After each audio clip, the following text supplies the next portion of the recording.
Hello दोस्तों, आप सभी का only army study YouTube channel पर स्वागत है। अगर आप आर्मी की तैयारी कर रहे हो तो दोस्तों इन साइंस के इंपॉर्टेंट 30 क्वेश्चनों का जरूर टेस्ट लगे। और दोस्तों यदि आप 30 में से 27 प्लस सही जवाब देते हो तो कमेंट बॉक्स के अंदर जरूर बताइए। यह सभी ट्रेड के लिए इंपॉर्टेंट है। दोस्तों यदि आप हमारे चैनल पर पहली बार आए हो तो चैनल को लाइक करें और दोस्तों के साथ में ज़्यादा से ज़्यादा शेयर करें। दोस्तों हम देर न करते हम डायरेक्ट चलते हैं साइंस के इन 30 इंपॉर्टेंट क्वेश्चनों पर। देखते हैं कौन कौन से क्वेश्चन है। तो दोस्तों पहला क्वेश्चन हमारे सामने आया है, बहुत ही अच्छा क्वेश्चन है। पहला क्वेश्चन हमारे क्या है कि मांसपेशियों में किस अमल के एकत्रित होने से थकावट आती है।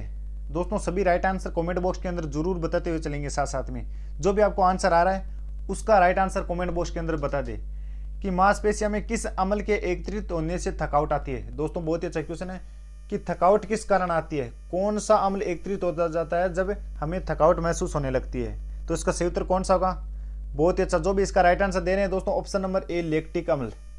जब लैक्टिक अम्ल एकत्रित होता है तो हमें थकावट आना महसूस हो जाती है। तो इसका राइट आंसर कौन सा होगा? Option number A. अगला प्रश्न देखो, दूसरा प्रश्न हमारे सामने क्या है कि अंगूर में कौन सा अम्ल पाया जाता है। दोस्तों अंगूर में कौन सा अम्ल पाया जाता है ये हमें बताना है। क्वेश्चन हम पूछ रहा है हमें कौन सा अम्ल पाया जाता है। तो साइट्रिक अम्ल, टार्ट्रिक अम्ल, मेलिक अम्ल या दोस्तों लैक्टिक अम्ल। तो इसका राइट आंसर कौन सा होगा इन चार ऑप्शनों में से। दोस्तों इस साइंस के इंपॉर्टेंट क्वेश्चन लिए गए आप सभी के लिए, बहुत ही अच्छे क्वेश्चन है।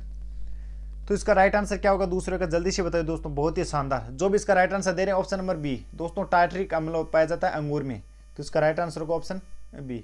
अगला प्रश्न देखो, तीसरा प्रश्न हमारे सामने है कि कैंसर संबंधी रोगों का अध्ययन कहलाता है। दोस्तों कैंसर संबंधी जो रोग है उनके अध्ययन को हम क्या कहते हैं। तो माइकोलॉजी, फाइकोलॉजी, ओंकोलॉजी या कार्डियोलॉजी। तो इसका राइट आंसर कौन सा होगा जल्दी से बताइए, बहुत ही अच्छा क्वेश्चन है। और दोस्तों यदि आपको ये पीडीएफ चाहिए तो आप जल्दी से टेलीग्राम से ज्वाइन हो जाइए, नीचे लिंक डिस्क्रिप्शन में दे रखी है, ओनली आर्मी स्टडी दोस्तों। तो तीसरा का जल्दी से राइट आंसर बता दीजिए, बहुत ही शानदार। जो भी इसका राइट आंसर दे रहे हैं ऑप्शन नंबर दोस्तों सी ओंकोलॉजी, तो इसका वो उनका सही है दोस्तों। बहुत ही शानदार क्वेश्चन था दोस्तों। अध्ययन से रिलेटेड एक क्वेश्चन आपके एग्जाम के अंदर पूछा भी जाता है तो आप सबको पता होना चाहिए। अगले क्वेश्चन पर चलता हूँ। चौथा क्वेश्चन हमारे सामने आता है कि मानव शरीर में सबसे लंबी कोशिका कौन सी होती है। दोस्तों मानव शरीर में सबसे लंबी कोशिका कौन सी होती है, ये हमारे सामने क्वेश्चन है कि सबसे लंबी कोशिका कौन सी है मानव शरीर में। तो इसका राइट आंसर क्या होगा जल्दी से बताओ दोस्तों। तंत्रिका कोशिका, पेशी कोशिका, रक्त कोशिका या हृदय कोशिका। बहुत ही शानदार क्वेश्चन है। और दोस्तों यदि आप इस क्लास को लेने के बाद अगले वाले दोस्तों के साथ में इसको शेयर भी कर दिया करो, जिससे क्या होती है उनको भी फायदा मिल सके इस क्लास का, और हमारी मेहनत भी दोस्तों इस प्रकार आपके सभी के रंग लाते रहे। तो इसका सही उत्तर क्या होगा जल्दी से बताओ दोस्तों। मानव शरीर में सबसे लंबी कोशिका कौन सी होती है। तो इसका राइट आंसर होगा ऑप्शन नंबर दोस्तों ए तंत्रिका कोशिका।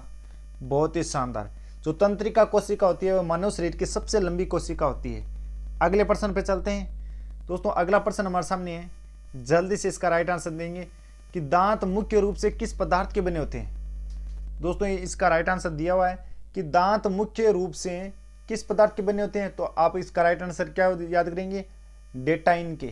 दोस्तों डेटाइन के बने होते हैं दांत। ये क्लियर हो गया होगा दोस्तों पांचवा क्वेश्चन।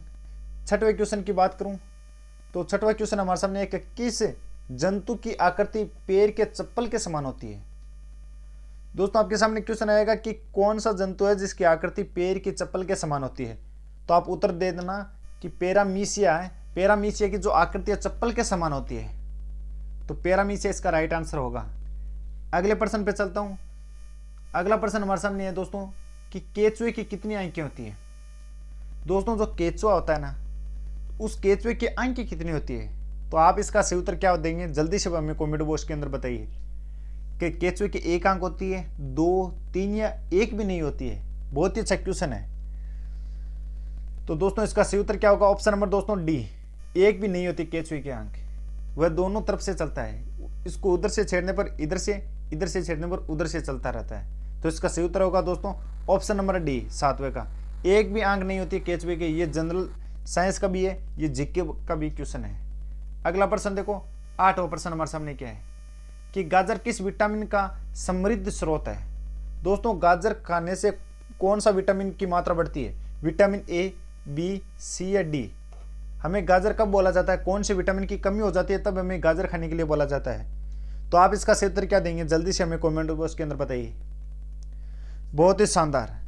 जो भी इसका राइट आंसर दे रहे हैं दोस्तों ऑप्शन नंबर ए कि विटामिन ए की कमी होने पर हमें गाजर खाने की सलाह दी जाती है। तो इसका राइट आंसर कौन सा होगा, ऑप्शन दोस्तों ए, रतौंधी रोग होता है विटामिन ए से। अगला प्रश्न देखो, अगला प्रश्न हमारे सामने है, बहुत ही अच्छा क्वेश्चन आने वाला है कि निम्न में से किस पदार्थ में प्रोटीन नहीं पाया जाता है। दोस्तों वह कौन सा पदार्थ है जिसमें प्रोटीन नहीं पाया जाता है। गेहूं में, दाल, चावल, दूध, प्रोटीन की मात्रा जिसमें नहीं पाई जाती है, तो वो इन चार में से एक ऑप्शन है, वो आप सभी राइट आंसर देंगे। तो इसका सही उत्तर क्या होगा, ऑप्शन नंबर दोस्तों सी, चावल। चावल में प्रोटीन की मात्रा नहीं पाई जाती है, ये आप सबको पता होना चाहिए। अगला प्रश्न देखो, अगला प्रश्न देखो हमारे सामने है कि मानव का मस्तिष्क लगभग कितने ग्राम का होता है। दोस्तों जनरल साइंस का और जीके का भी क्वेश्चन बन रहा है कि मस्तिष्क लगभग कितने ग्राम का होता है, ये सबको पता होना चाहिए। मानव का मस्तिष्क लगभग कितने ग्राम का होता है, इंपॉर्टेंट क्वेश्चन है। तो इसका सही उत्तर क्या होगा, जल्दी से बताओ। 1100, 1350, 1250 या 1450। बहुत ही अच्छा क्वेश्चन है, बहुत सारे दोस्त देख रहे हैं, बहुत ही धन्यवाद आप सभी का। तो इसका राइट आंसर क्या होगा दोस्तों, ऑप्शन नंबर बी, 1350। जो मानव मस्तिष्क का है, जो भार है, वह लगभग 1350 ग्राम होता है दोस्तों। बहुत ही शानदार क्वेश्चन। अगला प्रश्न देखो, 11वां प्रश्न हमारे सामने है कि रक्त में पाई जाने वाली धातु है। दोस्तों रक्त में पाई जाने वाली धातु कौन सी है। तो हम सबको पता है कि रक्त में लोहे की मात्रा सबसे अधिक होती है, लोहे की मात्रा सबसे अधिक होती है रक्त के अंदर। तो इसका राइट आंसर होगा दोस्तों लोहा, जो एक प्रकार की धातु है। अगला प्रश्न देखो, किण्वन का उदाहरण है। दोस्तों जो किण्वन है उसका उदाहरण क्या है हमारे सामने। तो किण्वन का उदाहरण 3-4 है दोस्तों। ये तो दूध का खट्टा होना किण्वन के कारण हो जाता है, खाने की ब्रेड का बनाना किण्वन के कारण होता है, और गिल्ले आटे का खट्टा होना, यह सब किण्वन के कारण है होते हैं, किण्वन प्रक्रिया के अंदर होते हैं ये सब। दूध का खट्टा होना, खाने की ब्रेड का बनाना या गिल्ले आटे का खट्टा होना। तो आपके सामने क्वेश्चन आएगा दोस्तों कि दूध का खट्टा किस कारण होता है। तो आपको राइट आंसर क्या देना होगा कि किण्वन के कारण, किण्वन के कारण दूध का खट्टा हो जाना। गिल्ला आटा खट्टा क्यों होता है, किण्वन के कारण। ये आप सबको पता होना चाहिए इसे आंसर। अगला प्रश्न देखो, अगला प्रश्न हमारे सामने 13वां कि निम्न में से कौन सा आहार मानव शरीर में नए ऊतकों की वृद्धि के लिए पोषक तत्व प्रदान करता है। दोस्तों बहुत ही अच्छा क्वेश्चन है कि कौन सा आहार है जो मानव शरीर में नए ऊतकों की वृद्धि के लिए पोषक तत्व प्रदान करता है। तो इसका सही उत्तर क्या है, पनीर। दोस्तों पनीर क्या होता है, नए ऊतक की वृद्धि के लिए ये आहार बहुत ही इंपॉर्टेंट है, जो कि हमारे क्या होता है दोस्तों ऊतकों की वृद्धि में यूज आ जाता है ना।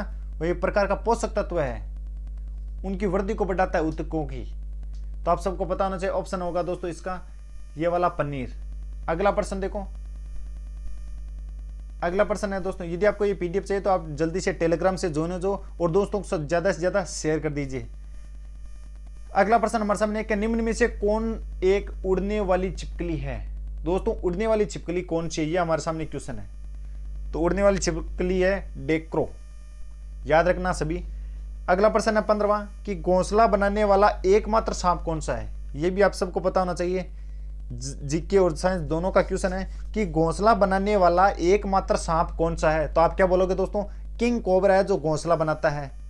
जो किंग कोबरा होता है वह घोंसला बनाने वाला एकमात्र सांप है, ओनली फॉर। इसके अलावा कोई ऐसा सांप नहीं है जो क्या बनाता है, घोंसला बनाता है। सबसे खतरनाक भी होता है दोस्तों कोबरा जो सांप होता है। अगला प्रश्न देखो, 16वां प्रश्न हमारे सामने कि भारत में पाई जाने वाली सबसे बड़ी मछली कौन सी है।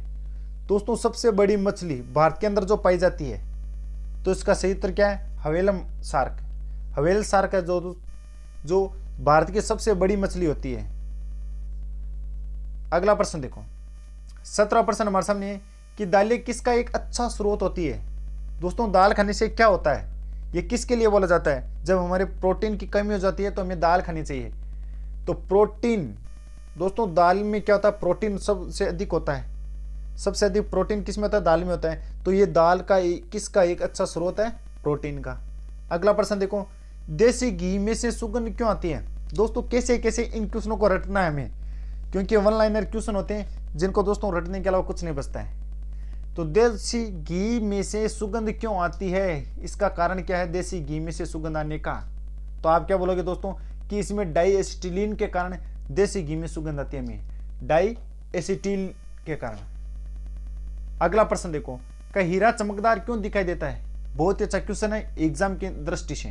क्या हीरा चमकदार क्यों दिखाई देता है? तो आप इसका राइट आंसर क्या देंगे? सामूहिक आंतरिक परावर्तन के कारण, या पूर्ण आंतरिक परावर्तन के कारण भी बोल सकते हो आप इसे। तो पूर्ण आंतरिक परावर्तन या सामूहिक आंतरिक परावर्तन के कारण हीरा चमकदार दिखाई देता है। सबके समझ में आ गया होगा दोस्तों। अगला प्रश्न देखो, वन लाइनर क्वेश्चन है दोस्तों, क्लियर है कि रटना पड़ेगा। कि हीरा चमकदार इसीलिए दिखाई देता है कि उसमें पूर्ण आंतरिक परावर्तन की घटना होती है और इसके कारण दिखाई नहीं देगा चमकीला। तो डायरेक्ट आंसर है ये। तो वन लाइनर क्वेश्चनों को हमें रटना पड़ेगा। अगला प्रश्न देखो कि इंद्रधनुष में किस रंग का विक्षेपण अधिक होता है? दोस्तों ये आपके लिए टेस्ट है, तो आप इस टेस्ट को जरूर लगे। सेशन के लास्ट तक आप सभी को जरूर बने रहना है और दोस्तों के साथ में ज्यादा से ज्यादा इसको शेयर भी करना है। इंद्रधनुष में किस रंग का विक्षेपण अधिक होता है? दोस्तों इसका कारण क्या है इंद्रधनुष में? तो इंद्रधनुष में किस रंग का विक्षेपण सबसे अधिक होता है? किसका होता है दोस्तों? ऑप्शन ए इसका होगा राइट, लाल रंग का विक्षेपण सबसे अधिक होता है। और ये बरसात के दिन में होती है। बूंद पर दोस्तों क्या होता है? परावर्तन की घटना और अपवर्तन, पूर्ण आंतरिक परावर्तन और अपवर्तन की घटना होती है, तब इंद्रधनुष का जो हमें रंग दिखाई देता है। और ये सबसे अधिक विक्षेपण किसका होता है? लाल रंग का होता है। यह आप सबको क्लियर होना चाहिए। अगला प्रश्न देखो, 21वां प्रश्न हमारे सामने है कि टेलीविजन का आविष्कार किसने किया था? दोस्तों टेलीविजन का आविष्कार किसने किया था? आविष्कार का एक क्वेश्चन आता है आपके सामने, सबको पता है। तो टेलीविजन आपके सामने है कि टेलीविजन का आविष्कार किसने किया? जिसको इसका राइट आंसर आ रहा है वो जल्दी से कमेंट बॉक्स के अंदर हमें जरूर बताएं। बहुत ही अच्छा क्वेश्चन है। तो इसका राइट आंसर क्या होगा दोस्तों 21वें का? बहुत ही शानदार, 21वें का राइट आंसर होगा दोस्तों ऑप्शन नंबर चार्ल्स बेबेज तो नहीं है, ये भी नहीं दोस्तों, सैमुअल हेनीमैन भी नहीं है, मार्टिन कपूर भी नहीं है। तो इसका राइट आंसर होगा दोस्तों ऑप्शन बी, J.L. बेयर्ड है जो टेलीविजन का आविष्कार किया था इन्होंने। तो इसका राइट आंसर कौन सा होगा दोस्तों? Option number B. अगला प्रश्न देखो, सबके आविष्कार का पता होना चाहिए कि किसका आविष्कार किसने किया था। एग्जाम के अंदर 100% एग्जाम के अंदर क्वेश्चन आता है दोस्तों इसका। अगला प्रश्न देखो, 22वां प्रश्न हमारे सामने है कि गोबर गैस में मुख्य रूप से क्या पाया जाता है? जो गोबर गैस होती है उसमें मुख्य रूप से कौन सा इनमें से कौन सा जो यौगिक है वो पाया जाता है? जैसे एथेन, मेथेन, प्रोपेन, ब्यूटेन। तो सबको पता है कि गोबर गैस में मेथेन पाई जाती है, मेथेन गैस। तो CH4 इसका रासायनिक सूत्र होता है, CH4 गैस पाई जाती है गोबर गैस में। तो इसका राइट आंसर दोस्तों होगा 22वें का ऑप्शन नंबर सी। अगले क्वेश्चन की बात करता हूं। अगला क्वेश्चन हमारे सामने 23वां क्वेश्चन में क्या बोल रहा है कि दूध की शुद्धता का मापन किस यंत्र से किया जाता है? दोस्तों दूध की जो क्वालिटी का जो मापन है वह कौन से यंत्र से कर सकते हैं? तो हाइड्रोमीटर, ओडोमीटर, अमीटर या लेक्टोमीटर। तो इसका राइट आंसर क्या होगा जल्दी से बताओ हमें दोस्तों कमेंट बॉक्स के अंदर। बहुत ही अच्छा क्वेश्चन है, दूध की शुद्धता का मापन, ये हमारे सामने क्वेश्चन है और एग्जाम के अंदर बार बार पूछ भी जाता है यंत्र से रिलेटेड और आविष्कार से भी रिलेटेड। तो दोस्तों ये कुछ इंपॉर्टेंट क्वेश्चन है जिनको आप रट लेना है। तो इसका राइट आंसर क्या होगा ऑप्शन नंबर दोस्तों डी, लेक्टोमीटर। लेक्टोमीटर के कारण दूध की शुद्धता का मापन कर सकते हैं। हाइड्रोमीटर से क्या कर सकते हैं दोस्तों जल्दी से बताओ? हाइड्रोमीटर से। बहुत ही अच्छा क्वेश्चन है। तो दोस्तों हाइड्रोमीटर से जल्दी से बताओ दोस्तों इसका सही उत्तर क्या होगा? तो इसका राइट आंसर क्या होगा दोस्तों? हाइड्रोमीटर है जो हमारे दोस्तों क्या करता है, जो अपेक्षित घनत्व को मापता है। तो अपेक्षित घनत्व को मापने के लिए हाइड्रोमीटर का यूज करते हैं। और दोस्तों और हमारे ओडोमीटर का यूज हम कब करते हैं? ओडोमीटर का यूज करते हैं दोस्तों हम कब? सबको पता होना चाहिए कि वाहनों के द्वारा जब दूरी तय करती कि वाहन के कौन सा वाहन कितनी दूरी तय किया, वाहनों की दूरी तय करना, तो उसको मापते हैं दोस्तों ओडोमीटर। और दोस्तों एमीटर है जो धारा का मापन करता है, धारा की क्वालिटी कितनी धारा बह रही है इसका मापन करता है एमीटर, शुद्ध धारा का। तो अगला क्वेश्चन देखो, 24वां क्वेश्चन हमारे सामने है कि पृथ्वी पर सबसे अधिक मात्रा में पाए जाने वाला धातु तत्व कौन सा है? दोस्तों पृथ्वी पर सबसे अधिक मात्रा में पाए जाने वाला धातु तत्व है। तो बहुत ही अच्छा क्वेश्चन है, सबसे अधिक मात्रा में पाए जाने वाला धातु तत्व कौन सा? जल्दी से बताओ दोस्तों इसका राइट आंसर कौन सा होगा? ऑप्शन नंबर दोस्तों बी, एल्यूमिनियम। ऑप्शन होगा दोस्तों इसका बी। एल्यूमिनियम में जो धातु की मात्रा सबसे अधिक होती है पृथ्वी की सतह पर। दोस्तों पूरी पृथ्वी में तो लोहा सबसे अधिक होता है, लेकिन पृथ्वी की जो भूपर पट्टी या पृथ्वी की सतह पर कौन सा होता है तत्व है, कौन से धातु होती है, एल्यूमिनियम। और 2 नंबर पर कौन सी होती है दोस्तों, सिलिकन। यह भी पता होना चाहिए, 2 नंबर पर होती है सिलिकन और 1 नंबर पर होती है एल्यूमिनियम। अगला प्रश्न देखो, 25वां प्रश्न हमारे सामने कि मोती मुख्य रूप से किस पदार्थ का बना होता है। यह भी अच्छा क्वेश्चन है कि मोती मुख्य रूप से कौन से पदार्थ का बना होता है। तो इसका सही उत्तर क्या होगा, जल्दी से बताओ दोस्तों, कैल्शियम कार्बोनेट का। दोस्तों कैल्शियम कार्बोनेट का बना होता है मोती, यह भी पता होना चाहिए। अगले प्रश्न की बात करूं तो अगला प्रश्न हमारे सामने 26वां कि मानव शरीर में सबसे अधिक, दोस्तों कि मानव शरीर में सबसे अधिक मात्रा में कौन सा तत्व पाया जाता है। यह भी सबको पता होना चाहिए कि मानव शरीर में सबसे अधिक मात्रा में पाया जाने वाला तत्व है, तो तत्व कौन सा होता है दोस्तों, ऑक्सीजन। कितना प्रतिशत होता है यह भी सबको पता होना चाहिए। तो कितना प्रतिशत होता है दोस्तों, 65%। 65% हमारे अंदर ऑक्सीजन पाई जाती है। अगले प्रश्न की बात करूं तो अगला प्रश्न हमारे सामने क्या है, 27वां है कि किस प्रकार के ऊतक शरीर की सुरक्षा कवच का कार्य करते हैं। कौन से किस प्रकार के ऊतक है जो शरीर के सुरक्षा कवच का कार्य करते हैं। तो इसका सही उत्तर क्या है दोस्तों, जो एपिथेलियम ऊतक है वह हमारे शरीर की सुरक्षा का कवच का कार्य करते हैं। अगला प्रश्न देखो, 28वां का किस वैज्ञानिक ने सर्वप्रथम बर्फ के 2 टुकड़ों को आपस में घिसकर पिघला दिया। तो वह कौन से वैज्ञानिक थे, डेवी ने क्या किया दोस्तों, बर्फ के 2 टुकड़े लिए और उनको आपस में घिस कर उनको पिघला दिया, घर्षण बढ़ाकर दोस्तों। तो वो वैज्ञानिक कौन थे दोस्तों, डेवी थे। अगला प्रश्न देखो, 29वां प्रश्न हमारे कि मनुष्य ने सर्वप्रथम किस जंतु को अपना पालतू बनाया। कि मनुष्य ने कौन से जंतु को सबसे पहला अपना पालतू बनाया। तो कुत्ता, बिल्ली, गाय या बकरी। यह भी अच्छा क्वेश्चन है। तो वह कौन सा दोस्तों जंतु था, कुत्ता। ऑप्शन होगा दोस्तों इसका राइट ए। अगला प्रश्न देखो, 30वां प्रश्न हमारे सामने क्या है दोस्तों, लास्ट क्वेश्चन है हमारे सामने कि सबसे अधिक तीव्रता की ध्वनि कौन उत्पन्न करता है। सबसे अधिक तीव्रता की ध्वनि शेर, हाथी, बाघ या लोमड़ी। तो इसका राइट आंसर क्या है दोस्तों, 30वां का बहुत ही शानदार, जो भी इसका राइट आंसर दिया ऑप्शन नंबर सी उनका करेक्ट है दोस्तों, बाघ। बाघ की जो तीव्रता सबसे अधिक ध्वनि, यानी दोस्तों सबसे अधिक तीव्रता की ध्वनि बाघ उत्पन्न करता है। ये हमारे सामने क्वेश्चन था। तो दोस्तों सेशन बहुत ही शानदार लगा, तो सेशन को लाइक करें। जो भी पहली बार आया हमारे चैनल पर वो ओनली आर्मी स्टडी को सब्सक्राइब करें और दोस्तों के साथ में ज़्यादा से ज़्यादा शेयर करें। बेल आइकन को जरूर प्रेस कर लेना ताकि सभी नई क्लास नोटिफिकेशन आप तक जरूर पहुंच सके। दोस्तों हम मिलेंगे नेक्स्ट सेक्शन में, तब तक दोस्तों जय हिंद, जय भारत।